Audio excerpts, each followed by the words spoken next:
विषय इतना लंबा है कि जितनी बातें करी जाए कम है।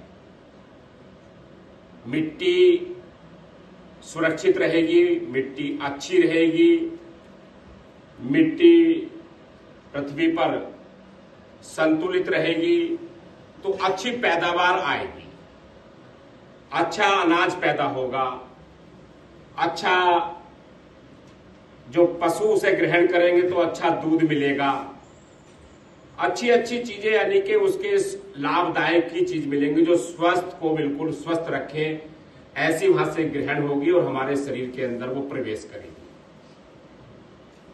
परंतु साथियों, इन सब के प्रति जागरूक होने के बावजूद भी और ऐसे अंतर्राष्ट्रीय दिवस और राष्ट्रीय दिवस के रूप में मनाने के बावजूद भी घोर लापरवाही है और घोर उसके साथ अत्याचार और अनाचार है। आप देखते होंगे सुबह प्रातः 4 बजे से समझ लेना चाहिए हम चीज को हम एक दूसरे को कितना बड़ा धोखा दे रहे हैं और उस धोखे के कारण हमारे सामने भी आ गए। धोखे का मतलब मेरा कहने का भाव इसके पीछे ये है, जब प्रातः 4 बजे उठ करके हम अपने जो गांव के अंदर जो पशु है, भैंस है, गाय है, जब उसका दूध करते हैं, दूध निकालते हैं, वहीं से ही प्रारंभ हो जाता है सिस्टम मिलावटखोरी का, संतुलन बिगाड़ने का। प्रातः 4 बजे से ही भगवान का नाम लेने की हमारी परंपरा है, देवों की और हमारे हिंदू सनातन की। लेकिन पाप कब से शुरू करते हैं हम? प्रातः 4 बजे से शुरू करते हैं। और उस पाप का जो वहां से प्रारंभ होता है उसको आगे बढ़ाते हैं और फिर जब उससे और आगे बढ़ते हैं फिर ऐसे ऐसे दुष्ट व्यापारी कूद जाते हैं जो उसमें घोर मिलावट करने का कार्य शुरू कर देते हैं। वो उससे भी आगे बढ़ जाते हैं।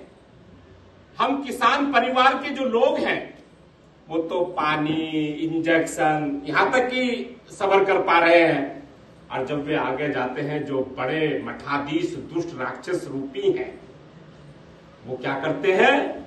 वो उसमें खाद, यूरिया, ऐसी चीज, केमिकल जो इस शरीर को ही नष्ट नहीं करता, वो हमारे मन, मस्तिष्क, बुद्धि को भी नष्ट करता है। अरे ऐसे अनाचारी जरा सा भी सोच नहीं पाते कि तुम ये अत्याचार धन कमाने के लिए, धन पशु बनने के लिए किसके साथ कर रहे हो? ये आप हमारे लिए नहीं कर रहे, तुम स्वयं अपने लिए भी कर रहे हो, नींव अपने लिए भी खोद रहे हो। इसलिए मैं वो कहता हूं कि जिस घर से आप निकल करके जाओगे, उस कारखाने से, उस दूध के भंडार से, और जिस घर में जाओगे जिसमें तुमने मिलावट करके भेजा है, वो तुम्हें फिर ग्रहण करने को भी वहां मिलेगा।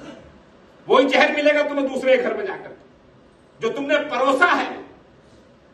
ऐसा ही पृथ्वी की इस मिट्टी के साथ हम फसल लेने के लिए, हम परिश्रम से बचने के लिए, हम ज्यादा फसल को तैयार करने के लिए, मुनाफा खाने के लिए, हम उसको अन्य अन्य प्रकार के जो केमिकल उसके साथ अत्याचार करते हैं। ज्यादा फसल मिले, हमें कहीं की फसल मिल जाए वर्ष के अंदर, ज्यादा पैदावार हो जाए, तो हम क्या करते हैं? फिर उसके साथ, पृथ्वी के साथ, हम उसके साथ भी अत्याचार करते हैं। उसके दोषी और कोई नहीं है।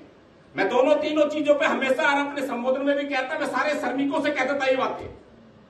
उत्तर प्रदेश भर में मैं अपनी बात को अटल रखता था इस बात को लेकर के, और कहता था कि ये अत्याचार करने वालों से लड़ना आपको पड़ेगा और जूझना आपको